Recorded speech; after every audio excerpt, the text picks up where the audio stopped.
corned beef, itlog, at hotdog? Hindi kayo maniniwala kung gaano kasarap ang kalalabasan nitong recipe natin, mga mi. Sure na magugustuhan ito ng matatanda, teenager, or kahit bata, ay sure na masasarapan sa kalalabasan ng ulam recipe nating ito. Bali dito nga ay hinahanda na natin yung mga ingredients na gagamitin natin para sa ating recipe. Hiniwa-hiwa lang natin yung 2 jumbo size hotdog sa maliliit na piraso. Maghihiwa na din tayo dyan ng panggisang sibuyas at bawang. Pino dapat ang pagkakahiwa natin dyan. Next na natin dito, itong isang maliit lang na carrot. Bali maliliit na cubes lang din ang hiwa natin dyan para mas madaling lumambot. And last na ipe-prepare natin is itong isang large size ng patatas. Tulad ng sa carrot, ganitong hiwa din ang gagawin natin sa patatas. Syempre, since dilata at hotdog ang ilalahok natin dito, kailangan kahit papaano ay may katapat siyang mga gulay para di naman purong sodium at preservatives yung kakainin natin. And kapag nga na-prepare na nating lahat, proceed na tayo sa pagluluto. Dito nga sa ating kawali, magpapainit lang ako dyan ng mantikang panggisa, then saka natin dyan igigisa itong sibuyas at bawang. Gisa-gisa lang natin yan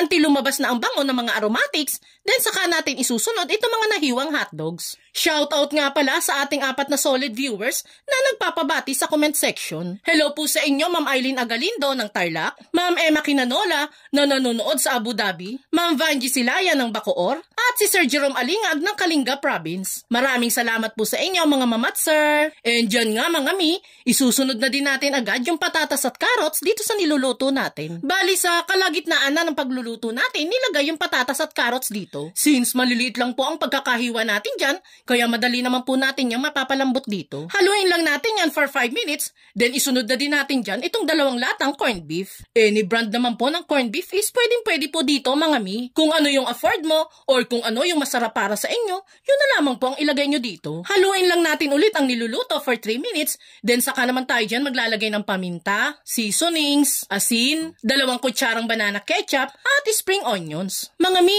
kung gusto nyo nga din po palang mabate or ma-shoutout sa mga videos na ginagawa natin, pusuan mo lang po itong video na pinapanood mo at mag-comment ka na din po dyan sa ibaba kung taga saan po kayo. Malay mo, ikaw naman ang next na ma-shoutout natin sa mga future videos na gagawin pa natin. Maraming salamat po! And matapos nga nating mahalo-halo ang mga sangkap dito sa kawali, pwede na natin yang hanguin at palamigin. At habang pinalalamig natin yung niluto natin kanina, magkakrak lang ako dyan ng 5 pirasong itlog. I-crack lang muna natin yan sa separate bowl bago ilagay sa isang lagayan. Then saka natin yan ibibit gamit ang tinidor. Wala na po tayo dyang ilalagay na asin or any pampalasa dito sa itlog. Malasa naman na po kasi yung niluto natin kanina. And once nga na lumamig na yan, ilagay na natin yung itlog dito sa kawali. Then hahalu-haluin lang natin yung maigi para mag-well scattered talaga yung itlog dito. And kapag okay na, takpan at lulutuin na lang natin yan sa low heat hanggang sa maging buo at firm na yung ibabaw. Tinakpan ko na din po pala dyan yung butas ng takip para di makalabas yung init at madali natin yung maluto. After ng 25 minutes, buksan